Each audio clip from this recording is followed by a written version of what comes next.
வணக்கம் மக்களே! எல்லாரும் எப்படி இருக்கீங்க? நான் ரொம்ப நல்லா இருக்கேங்க. அதே மாரி நீங்களும் எல்லாரும் நல்லா இருப்பீங்கன்ட்டு நம்புறேன்.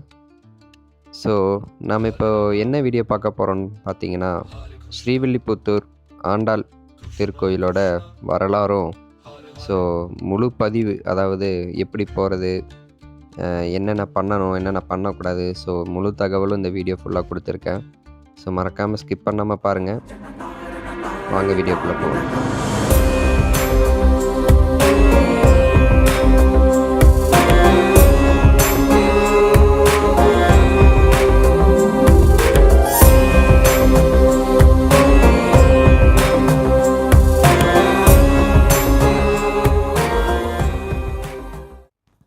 ஃபஸ்ட்டு நம்ம கோயிலுக்கு எப்படி ரீச் ஆகுறதுன்றத பார்ப்போம்.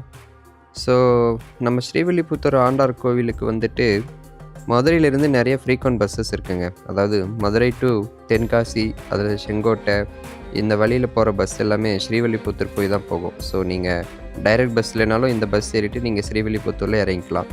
அப்படி இல்லைன்னா உங்களுக்கு ட்ரெயினும் ஆப்ரேட் பண்ணுறாங்க. பட் ட்ரெயின் வந்துட்டு எனக்கு தெரிஞ்சு ஒரு நாளைக்கு 3 டூ 4 ட்ரெயின் மட்டும் தான் இருக்கு. ஸோ, அத பார்த்து வாங்க.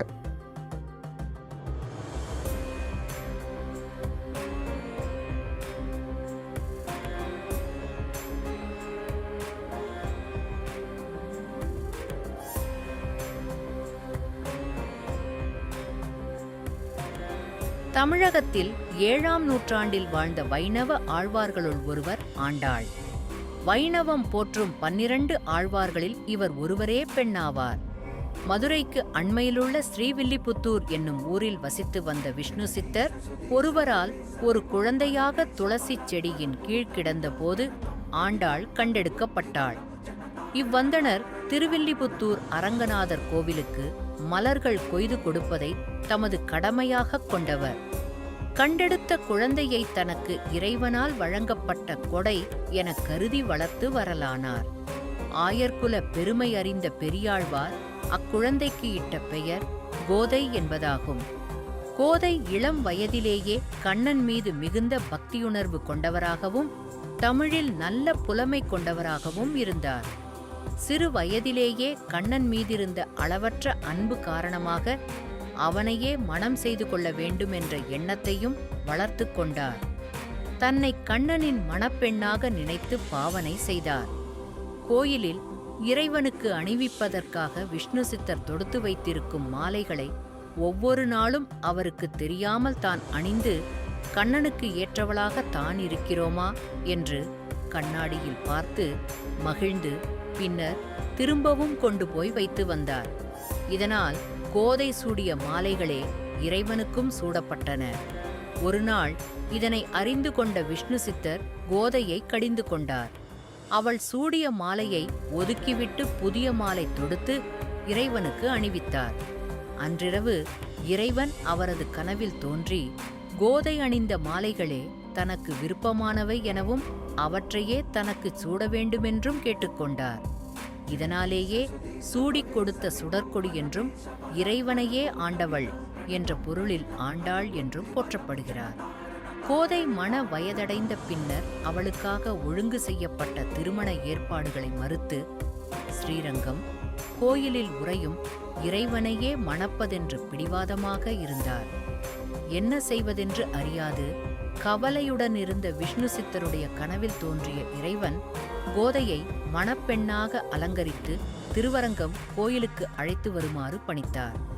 குறித்த நாளன்று கோயிலுக்கு அழைத்துச் செல்லப்பட்ட கோதை கோயில் கருவறைக்குள் சென்று இறைவனுடன் கலந்துவிட்டாள் என்பது ஆண்டாள் வரலாறு. ஆண்டாள் தனது 15ஆம் வயதில் இறைவனுடன் இரண்டரக் கலப்பதற்கு முன் திருப்பாவை, நாச்சியார் திருமொழி என்னும் 2 நூல்களை இயற்றியுள்ளார். இவ்விரு நூல்களும் அதன் இலக்கிய செழுமை, தத்துவம், பக்தி ஆகியவற்றிற்காக அனைவராலும் போற்றப்படுகின்றது.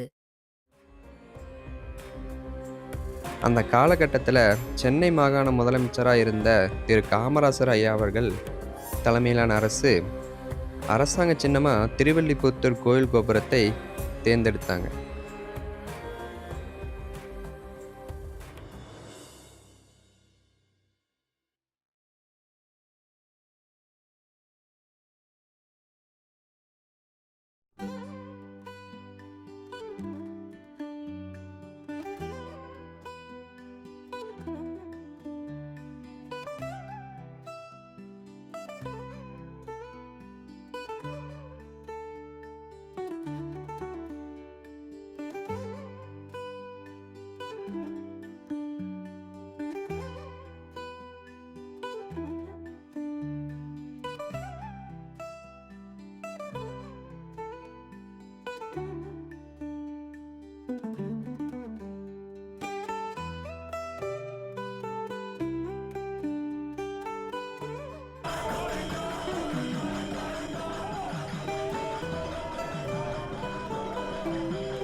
நம்ம ஆண்டாளோட தோளில் எப்பயுமே ஒரு கிளி இருக்கிறத நீங்கள் பார்த்துருப்பீங்க. ஸோ அந்த கிளியோட ஹிஸ்ட்ரி என்னன்றதை இப்போ பார்த்துருவோமா? இங்குள்ள ஆண்டாள் கிளி மிகவும் விசேஷமானதுங்க. ஆண்டாள் ரங்கனை மணப்பதற்காக 3 பேரை தனித்தனியாக தூது அனுப்புகிறாங்க. முதல்ல மழையை தூதாக அனுப்புகிறாங்க. மழை பெருமாளோட பேரழகை பார்த்ததும் பொழிந்து சொல்ல வந்த விஷயத்த மறந்துடுதுங்க. அதுக்கு அடுத்தபடியாக ஆண்டாள் வண்டை தூதாக அனுப்புகிறாரு. வண்டு பெருமாளோட மாலையில் இருக்கிற தேனை அருந்தி விட்டு அங்கேயே மயங்கிடுதுங்க. அதுக்கு அடுத்தபடியாக தான் கிளியை தூதாக அனுப்புகிறாங்க நம்ம ஆண்டாள். சொன்னதையே திரும்ப சொல்லுமாம் கிளி. கிளி ஆண்டாள் சொன்னதை தவறாமல் ரங்கர்கிட்ட சொல்லிடுதுங்க. ஸோ ரங்க மன்னரும் ஆண்டாளோட கோரிக்கையை நிறைவேற்றி வைக்கிறாங்க. ஸோ இதனால தான் ஆண்டாளோட தோளில் எப்பயுமே ஒரு கிளி இருக்குங்க. இதுதான் அந்த கிளியோட வரலாறு. ஸோ அதே மாதிரி ஸ்ரீவில்லிபுத்தூருக்கு இன்னொரு மிகப்பெரிய விசேஷம் ஒன்று இருக்குங்க. ஆண்டாள் பூரம் நட்சத்திரத்தில் பிறந்தவங்க. அதே மாதிரி திருவரங்கம் பெருமாளும் ரேவதி நட்சத்திரம், கருடாழ்வார் சுவாதி நட்சத்திரம். அதே மாதிரி பூரம், ரேவதி, சுவாதி ஆகிய 3 நட்சத்திரங்களுக்கும் ஸ்ரீவில்லிபுத்தூர் மிகவும் விசேஷமான ஒரு க்ஷேத்திரம். அதே மாதிரி இன்னொரு விசேஷமான ஒரு விஷயம் இருக்குங்க ஆண்டாள் கோயிலில். பொதுவாக பார்த்திங்கன்னா பெருமாள் கோயிலில் தாயார் ஒரு சன்னதியிலையும் பெருமாள் ஒரு சன்னதியிலையும் தனித்தனியாக தான் இருப்பாங்க. ஆனால் ஸ்ரீவில்லிபுத்தூர் ஆண்டாள் கோயிலில் மட்டும்தான் பெருமாளோட தாயாரும் ஒரே சன்னதியில் இருப்பாங்க. ஸோ ஸ்ரீவில்லிபுத்தூரில் ஆண்டாள் கோயில் தவிர்த்து வேறு என்னடா ஃபேமஸ்ன்னு கேட்டிங்கன்னா பால்கோவாங்க.